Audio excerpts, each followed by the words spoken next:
Good evening, Queen Mothers, and welcome to our book review on the title Woman Glow Up by our ever glowing Queen, Coach E. My name is Sakarie. I'm presenting with Oluwadamilola. I want to say well done to Mary and Nike for that amazing presentation yesterday on chapter 1, which says, Believe you can achieve your body goal. So, what do we have today? Today, we will take it a bit further into chapter 2 and we'll be reviewing the topic that says, Honoring your body by mastering your mind. First of all, our mind is more powerful than we think. I would like to give an analogy using a generator. Generator is like a powerhouse, okay? That is how our mind is. It is in the mind that thoughts, belief, focus, intentions emanate from, and is converted to the actions our body carry out in the form of unhealthy cravings, emotional eating, boredom, snacking, and every other unhealthy eating. But remember that your stomach or our stomach is not a bin. Neither is it a place where we use food as a coping mechanism. Mastering the mind begins with discipline. This can be in the form of fasting, which shows a promise kept, craving denied, and mind strengthened.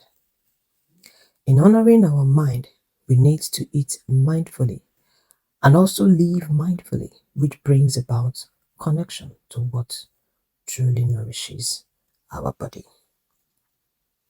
Kochi told us her story on when she went on a water fast. It was a battle of the mind. But because she had an expectation and a goal, she shifted her focus from the temptation of not continuing the water fast. And boom, strength came and she did it. Through this experience, she gained resilience, self control, focus, and her thoughts about food changed. Of course, it was not easy, but because she needed to grow, she went through some discomfort. I'm sure some of us can relate with what Coach E went through. Okay, it wasn't easy as well. I was contemplating, should I continue, should I not continue? The first day I managed, the second day I was just hanging on. The third day I almost gave in. My head was pounding. I was like, are you sure you can continue this? But when I remembered the goal, okay, and the benefits of what I was doing, I had to sum up courage. And in the end, here I am, here we are, forging on. It's not easy, but we are doing it, we are going. When we remember the benefits that we gain it from this, we continue in it despite what we face. Nothing good comes easy, okay? We're all enjoying the new meals, okay? Trying new things, and it is really coming out really well. We are shedding some pounds that we don't really need in the form of weight, getting clarity, blood pressure being normalized, and all of the other testimonies that are yet to come. Okay. So this chapter is about building our relationship with food through being mindful, respectful, and intentional with what we eat to honor our body and reach our goal. Building trust with our body begins with listening to our body signals, which could be confusing, but with patience, we get to know what our body truly needs. The power of focus, the power of pause and focus is a very great tool that prevents autopilot and helps us remember that we are in control. But if we sleep, of course, we begin again. Because this journey is not about perfection, but being honest with ourselves. Mindful eating in practice is about being aware of our food, body, and experience, which shifts us from reacting to responding and from numbing to nourishing. Coach E gave us some simple but yet very powerful mindful eating practice.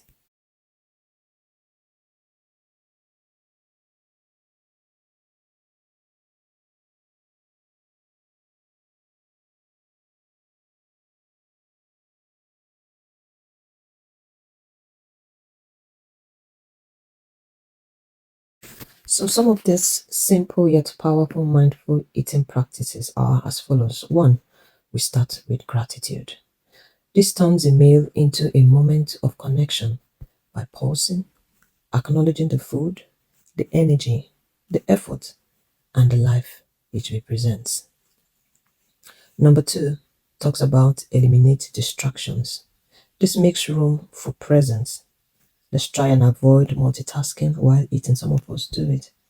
When we do that, the body is not settled to assimilate, to absorb, to appreciate the food we are eating.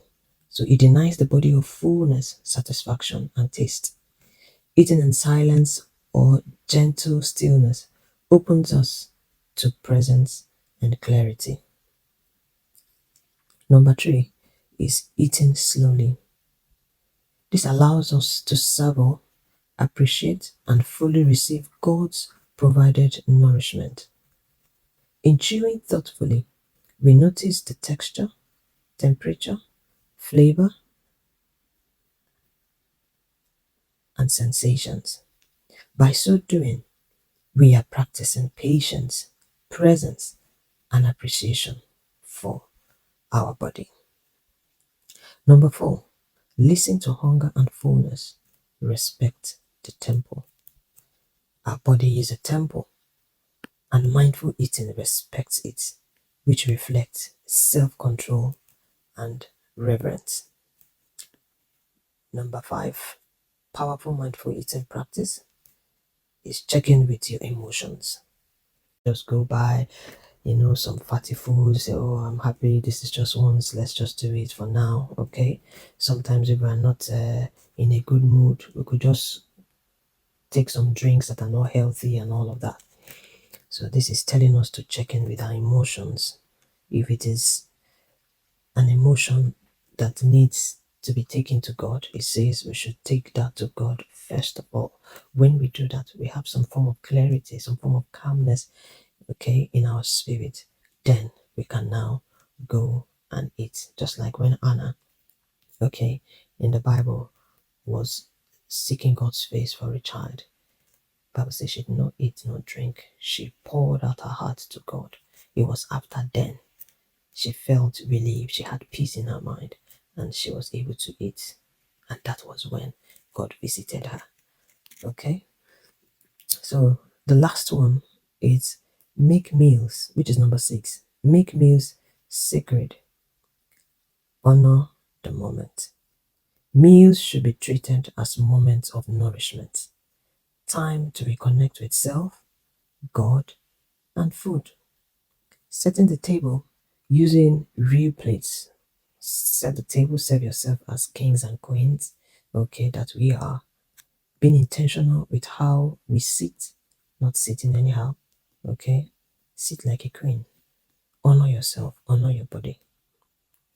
This reminds us that every meal is a chance to worship through care, intention, gratitude, divine connection, and peace. Thank you so very much for listening, and I hope we've all gained something out of this chapter too. Thank you very much.